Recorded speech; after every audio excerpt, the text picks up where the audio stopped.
ನಮಸ್ಕಾರ. ನೀವು ನೋಡ್ತಾ ಇದ್ದೀರಿ ಪ್ರಜಾಧ್ವನಿ ಟಿವಿ. ಬಿಜೆಪಿ ರಾಮಾಯಣ ವಿಶೇಷ ಕಾರ್ಯಕ್ರಮಕ್ಕೆ ಸ್ವಾಗತ. ನಾನು ನಿಮ್ಮ ರಮೇಶ್ ಹಿರೇಜಂಬು. ಬಿಜೆಪಿಯಲ್ಲಿ ದಿನೇ ದಿನೇ ಒಂದೊಂದು ರೀತಿಯ ರಾಮಾಯಣ ಶುರುವಾಗಿದೆ. ಅಧಿಕಾರಕ್ಕೆ ಬರುವ ಮುನ್ನವೇ ಅವಾಂತರ. ಬಿಜೆಪಿ ಈಗ ಅಕ್ಷರಶಃ ಒಡೆದ ಮನೆ. ಬಣ ರಾಜಕೀಯ ಬಲು ಜೋರು. ದೆಹಲಿ ಕದ ತಟ್ಟಿದ ಬಣ ನಾಯಕರು. ಒಂದ್ ಕಡೆನಲ್ಲಿ ಬಿಜೆಪಿಯ ರಾಜ್ಯಾಧ್ಯಕ್ಷರಾದಂತಹ BY ವಿಜೇಂದ್ರ ಅವರು ಸಭೆಯನ್ನ ಮಾಡ್ತಾರೆ. ಆ ಸಭೆಯಲ್ಲಿ ಸ್ವತಃ ಯಡಿಯೂರಪ್ಪನವರೇ ನೇತೃತ್ವ ವಹಿಸಿಕೊಳ್ತಾರೆ. ಇನ್ನೊಂದು ಕಡೆನಲ್ಲಿ ಬಸವನಗೌಡ ಪಾಟೀಲ್ ಯತ್ನಾಳ್ ಅವರ ನೇತೃತ್ವದಲ್ಲಿ ಒಂದು ಸಭೆಯನ್ನು ಕೂಡ ನಡೆಯುತ್ತೆ. ಈ ಇಬ್ಬರು ಬಣದ ನಾಯಕರು ದೆಹಲಿ ಕದ ಕೂಡ ತಟ್ಟಿದ್ದಾರೆ. ವಿಜೇಂದ್ರ ಅವರ ನೇತೃತ್ವದಲ್ಲಿ ಈಗಾಗಲೇ ದಾವಣಗೆರೆಯಲ್ಲಿ ರವೀಂದ್ರನಾಥ್ ಅವರ ನೇತೃತ್ವದಲ್ಲಿ ಅವರ ಜನ್ಮದಿನದ ಪ್ರಯುಕ್ತ ಒಂದು ಸಭೆಯನ್ನ ಮಾಡಾಯಿತು. ಆ ಸಭೆಯಲ್ಲಿ ರೇಣುಕಾಚಾರ್ಯ ಅವರು ಯಡಿಯೂರಪ್ಪನವರ ಪುತ್ರ BY ವಿಜೇಂದ್ರ ಮುಂದಿನ ಮುಖ್ಯಮಂತ್ರಿ ಅನ್ನುವಂತ ಮಾತನ್ನ ಹೇಳ್ತಾರೆ. ಅಲ್ಲಿಂದ ಶುರುವಾದಂತಹ ಬಿಜೆಪಿ ಒಳಗಿನ ಬೆಂಕಿ ಈಗ ದಗದಗನೆ ಹೊತ್ತಿ ಉರಿತಾ ಇದೆ. ಬಿಜೆಪಿಯಲ್ಲಿ ಈಗ ಎಲ್ಲ ನಾಯಕರು ಕೂಡ ನಾ ಮುಂದು ತಾ ಮುಂದು, ನಾನು ನಾಯಕ ಅಂತ ಹೇಳುವಂತ ಪ್ರಕ್ರಿಯೆ ಶುರುವಾಗಿದೆ. ಅದರಲ್ಲೂ ಬಹಳ ಪ್ರಮುಖವಾಗಿ ಬಿಜೆಪಿಯಲ್ಲಿ ಈಗ ಮೇಲ್ನೋಟಕ್ಕೆ ಎರಡು ಬಣಗಳಾಗಿ ಕಂಡಿದ್ರು ಕೂಡ ಸುಮಾರು 4-5 ಬಣಗಳು ಈಗ ತಮ್ಮದೇ ರೀತಿಯಲ್ಲಿ ಕೆಲಸವನ್ನ ಮಾಡ್ತಾ ಇದ್ದಾವೆ. ವಿಜೇಂದ್ರ ಅವರ ಟೀಮ್ ಏನಿದೆ ಅದರಲ್ಲಿ ಸುಮಾರು 25 ಶಾಸಕರು ನಾವಿದ್ದೀವಿ. 25 ಜನ ಶಾಸಕರು ಸೇರಿ ಮುಂದಿನ ಏನು ಬರುವಂತ 10ನೇ ತಾರೀಕು ನಾವು ದಾವಣಗೆರೆಯಲ್ಲಿ ಒಂದು ಸಭೆಯನ್ನ ಮಾಡ್ತೀವಿ. ಆ ಸಭೆಯಲ್ಲಿ ನಾವು ಬಸವನಗೌಡ ಪಾಟೀಲ್ ಯತ್ನಾಳ್ ಹಾಗೂ ಅವರಿಗೆ ಸಪೋರ್ಟ್ ಮಾಡ್ತಾ ಇರುವಂತಹ ಶಾಸಕರು ಅಥವಾ ಮಾಜಿ ಶಾಸಕರು ಯಾರಿದ್ದಾರೆ ಅವರೆಲ್ಲರನ್ನ ಪಕ್ಷದಿಂದ ಉಚ್ಚಾಟನೆ ಮಾಡುವಂತ ನಿರ್ಧಾರವನ್ನ ಮಾಡ್ತೀವಿ ಅನ್ನೋ ಮಾತನ್ನ ಸ್ವತಃ ಮಾಜಿ ಸಚಿವರಾದಂಥ ರೇಣುಕಾಚಾರ್ಯ ಅವರು ಹೇಳ್ತಾರೆ. ಇದು ಒಂದು ಭಾಗ ಆದ್ರೆ ಮತ್ತೊಂದು ಕಡೆನಲ್ಲಿ ವಿಜಯೇಂದ್ರ ಅವರು ಮೊಟ್ಟ ಮೊದಲ ಬಾರಿಗೆ ನೇರವಾಗಿ ಯತ್ನಾಳ್ ಅವರ ವಿರುದ್ಧವಾಗಿ ಹರಿಹಾಯ್ತಾರೆ. ಯತ್ನಾಳ್ ಅವರು ಹೇಳಿರುವಂತ ಮಾತು ಏನು ಅಂದ್ರೆ, ವಿಜಯೇಂದ್ರ ಹಾಗೇನೆ ಯಡಿಯೂರಪ್ಪನವರು ಕಾಂಗ್ರೆಸ್ ಜೊತೆಗೆ ಕೈ ಜೋಡಿಸಿ ಕೆಲಸ ಮಾಡ್ತಾ ಇದ್ದಾರೆ. ಪಕ್ಷದ ಹಿತ ಇಲ್ಲಿ ಮುಖ್ಯ ಆಗೋದಿಲ್ಲ. ಸೊ ಇವರು ಸ್ವಹಿತಾಸಕ್ತಿಗೆ ಅಥವಾ ಹಣ ಮಾಡಲಿಕ್ಕೆ, ತಾವು ಅಧಿಕಾರವನ್ನು ಹಿಡಿಯಲಿಕ್ಕೆ ರಾಜಕಾರಣ ಮಾಡ್ಲಿಕ್ಕೆ ಹೊರಟಿದ್ದಾರೆ, ಪಕ್ಷವನ್ನ ಬಲಿ ಕೊಡ್ತಿದ್ದಾರೆ ಅನ್ನೋ ಮಾತನ್ನ ಯತ್ನಾಳ್ ಅವರು ಹೇಳ್ತಾರೆ.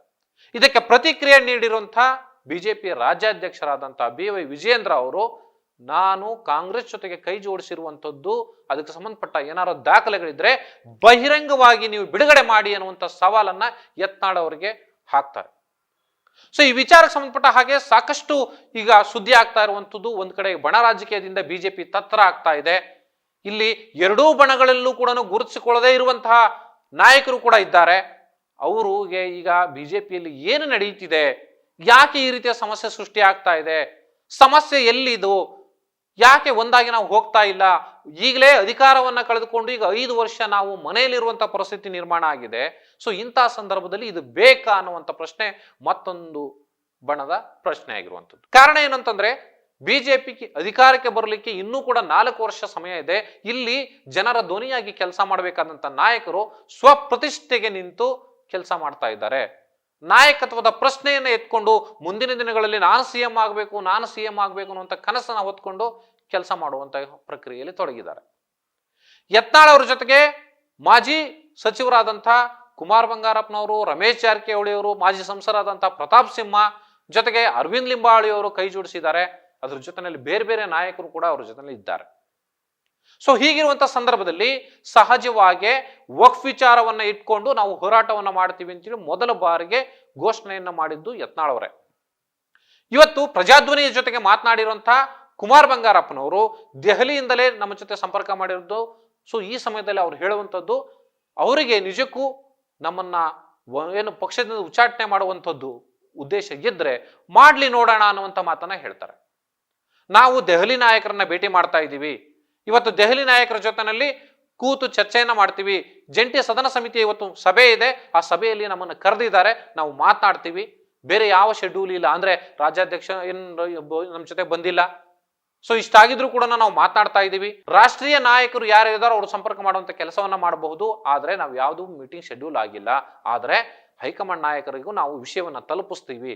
ನಾವು ಎಲ್ಲರ ಹೈಕಮಾಂಡ್ ಏನೀಗ ಬಿಜೆಪಿ ವಕ್ಫ್ ವಿಚಾರಕ್ಕೆ ಸಂಬಂಧಪಟ್ಟ ಹಾಗೆ ಒಂದು ಆರ್ಡಿನೆನ್ಸ್ ಅನ್ನು ಹೊರಡಿಸ್ಲಿಕ್ಕೆ ಅಂದ್ರೆ ಒಂದು ಕಾಯ್ದೆಯನ್ನು ತರಲಿಕ್ಕೆ ಹೊರಟಿದೆ, ಅದಕ್ಕೆ ಪೂರಕವಾಗಿ ನಾವು ಪಕ್ಷದ ಪರವಾಗಿ ಕೆಲಸ ಮಾಡ್ತಾ ಇದ್ದೀವಿ ಅಂತ ಒಂದು ಡಿಫೈನ್ ಮಾಡಿಕೊಳ್ಳುವಂತ ಕೆಲಸವನ್ನ ಕುಮಾರ್ ಬಂಗಾರಪ್ಪನವರು ಮಾಡ್ತಾರೆ. ಸೊ ಇಲ್ಲಿ ಎಲ್ಲ ಒಂದು ಕಡೆಗೆ ವಕ್ಫ್ ವಿಚಾರದಲ್ಲಿ ಯತ್ನಾಳ್ ಅವರ ನೇತೃತ್ವದಲ್ಲಿ ಒಂದು ಟೀಮ್ ಏನು ಹೋರಾಟಕ್ಕೆ ಸಜ್ಜಾಗಿದೆ, ಜೊತೆಗೆ ಇಡೀ ರಾಜ್ಯದಲ್ಲಿ ಪ್ರವಾಸವನ್ನ ಮಾಡಿ ಈಗ ದೆಹಲಿಗೆ ಹೋಗಿ ಕುಳಿತಿದ್ದಾರೆ. ಅವ್ರಿಗೆ ಎಲ್ಲ ಒಂದು ಕಡೆಗೆ ಹೈಕಮಾಂಡ್ನ ಸಪೋರ್ಟ್ ಇದೆಯಾ ಅನ್ನುವಂಥ ಪ್ರಶ್ನೆ ಕೂಡ ಬಿಜೆಪಿಯಲ್ಲಿ ಹಲವು ನಾಯಕರನ್ನ ಕಾಡ್ತಾ ಇದೆ. ಸ್ವತಃ ಯಡಿಯೂರಪ್ಪನವರ ನೇತೃತ್ವದಲ್ಲಿ ಧವಳಗಿರಿಯಲ್ಲಿ ನಡೆದಂತಹ ಕಾರ್ಯಕ್ರಮ ಸಭೆ ಏನಿದೆ, ಆ ಸಭೆಯಲ್ಲೇ ಈ ಪ್ರಶ್ನೆ ಉದ್ಭವ ಆಗಿರುವಂಥದ್ದು. ಯಾರ ಬೆಂಬಲದಿಂದ ಯತ್ನಾಳ್ ಅವರು ನೇತೃತ್ವವನ್ನು ವಹಿಸಿಕೊಂಡಿದ್ದಾರೆ, ಈ ವಕ್ಫ್ ವಿಚಾರವನ್ನ ಇಟ್ಕೊಂಡು ಹೋರಾಟಕ್ಕೆ ಸಜ್ಜಾಗಿದ್ದಾರೆ. ಸೊ ಇದನ್ನ ಪತ್ತೆ ಹಚ್ಚಬೇಕು, ಅವರನ್ನ ಪಕ್ಷದಿಂದ ಉಚ್ಚಾಟನೆ ಮಾಡಿಸ್ಬೇಕು, ಇದನ್ನ ಕಂಪ್ಲೇಂಟ್ ಮಾಡಬೇಕು ಅಂತೇಳಿ ವಿಜಯೇಂದ್ರ ಅವರು ದೆಹಲಿಗೆ ತೆರಳಿ ಈಗ ಆಲ್ರೆಡಿ ಅದಕ್ಕೆ ಸಂಬಂಧಪಟ್ಟ ದೂರುಗಳನ್ನು ಕೊಟ್ಟಾಯ್ತು. ಆ ದೂರಿಗೆ ಸಂಬಂಧಪಟ್ಟ ಹಾಗೆ ಯತ್ನಾಳ್ ಅವರು ಕೂಡ ಚಾಟಿ ಬೀಸಾಯ್ತು. ದೂರಿನ ಸರಮಾಲೆ ಒಂದು ಕೊಠಡಿಯೇ ತುಂಬಿ ಹೋಗಿದೆ ವಿಜೇಂದ್ರ ಕೊಟ್ಟಿರತಕ್ಕಂಥದ್ದು ಅನ್ನುವಂಥ ಮಾತನ್ನು ಅವರು ಹೇಳ್ತಾರೆ. ಹಾಗಾದ್ರೆ ಬಿಜೆಪಿ ಎರಡು ಬಣ ಆಗಲಿಕ್ಕೆ ಕಾರಣ ಏನು? ಇಲ್ಲಿ ನಾಯಕತ್ವದ ಸಮಸ್ಯೆ ಕಾರಣ. ಸೊ ಇದು ಒಂದು ಭಾಗ.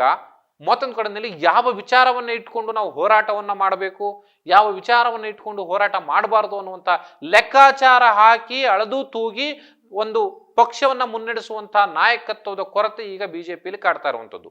ಸೊ ಅದೇ ಕಾರಣಕ್ಕೆ ಹಿರಿಯ ನಾಯಕರು ಯಾರನ್ನೂ ಕೂಡ ನಾವು ವಿಶ್ವಾಸಕ್ಕೆ ತೆಗೆದುಕೊಳ್ಳದೆ ವಿಜೇಂದ್ರ ಅವರು ಮುನ್ನಡಿತಾ ಇದ್ರೆ ನಮ್ಮನ್ನ ವಿಶ್ವಾಸಕ್ಕೆ ತೆಗೆದುಕೊಳ್ತಿಲ್ಲ, ನಾವ್ಯಾಕೆ ಅವರ ಜೊತೆನಲ್ಲಿ ಹೋಗ್ಬೇಕು ಅನ್ನುವಂಥದ್ದು ಯತ್ನಾಳ ಬಣದ ವಾದ.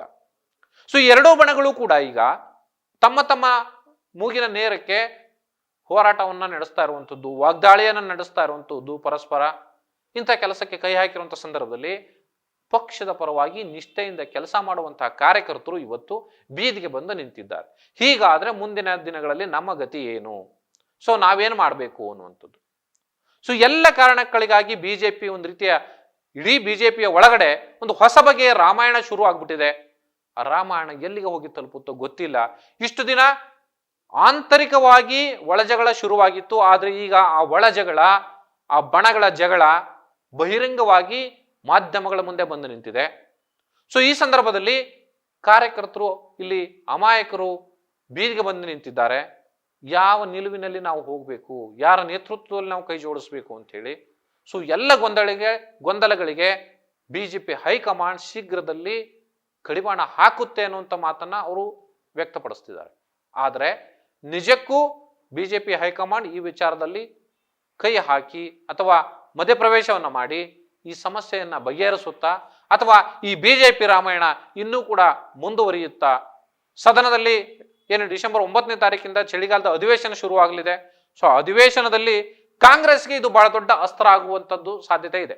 ಸರ್ಕಾರವನ್ನ ಕಟ್ಟಿ ಹಾಕಿ ಸರ್ಕಾರದ ಲೋಪದೋಷಗಳನ್ನ ಜನರ ಮುಂದೆ ಎತ್ತಿಡಬೇಕಾದಂತ ಬಿಜೆಪಿಯಲ್ಲೇ ಈಗ ಬಹಳಷ್ಟು ಸಮಸ್ಯೆಗಳು ಇರುವಂತ ಸಂದರ್ಭದಲ್ಲಿ ಆ ಸಮಸ್ಯೆಗಳನ್ನೇ ಮುಂದೆ ಇಟ್ಕೊಂಡು ಸರ್ಕಾರ ಪ್ರತಿಪಕ್ಷವನ್ನೇ ಕಟ್ಟಿ ಹಾಕುವಂತ ಸಾಧ್ಯತೆಗಳಿದ್ದಾವೆ.